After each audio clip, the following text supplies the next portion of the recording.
There is a place in Jamaica that holds more than 500 years of history. It sits on 300 acres of land in St. Anne, and most people drive right past it.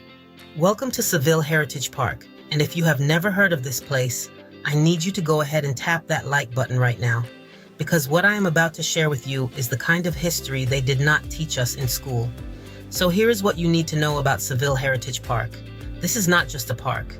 This is where Jamaica's entire story is told. We are talking about the Taino people, the Spanish, the British, and the Africans, all right here on this one piece of land. The Jamaica National Heritage Trust owns and operates this property, and they have done a phenomenal job preserving what remains. The former Great House has been turned into a museum, and each room is dedicated to a different chapter of Jamaica's history. You walk in, and suddenly you are moving through time. The Tainos were here first. Then came the Spanish in the late 1400s, making this one of the earliest European settlements in the entire Western Hemisphere. Then the British took over, and with them came the darkest chapter of all. Now, here is the part of the visit that really stopped me in my tracks. Scattered across the property are the ruins of the colonial era and actual prototypes of the homes that enslaved Africans lived in. You can walk right up to them. You can see the gardens they were made to tend, and you start to feel it, really understand and feel just how much was built on their backs and taken from them. I learned something at Seville that truly disturbed me. Christianity was brought to Jamaica to control slaves. Think about that. And when emancipation finally came, slave owners were compensated, paid, for the people they could no longer force into labor. The newly freed men and women, they received nothing. No land, no money.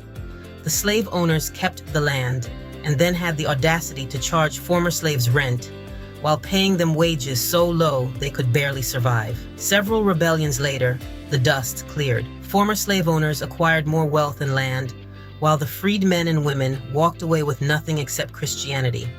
That history is painful. It is heavy, but you owe it to yourself to know the complete truth. This is why places like Seville Heritage Park matter so much. Not because history is comfortable, but because understanding it is how we move forward with a real clarity and real purpose. The property is beautiful too, by the way.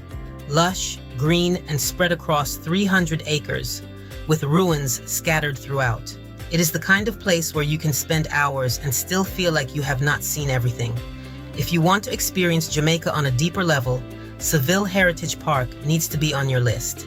And speaking of your list, if you want us to take you there personally, we have got you covered. Head to our website, where you can drop us a message or join our email community.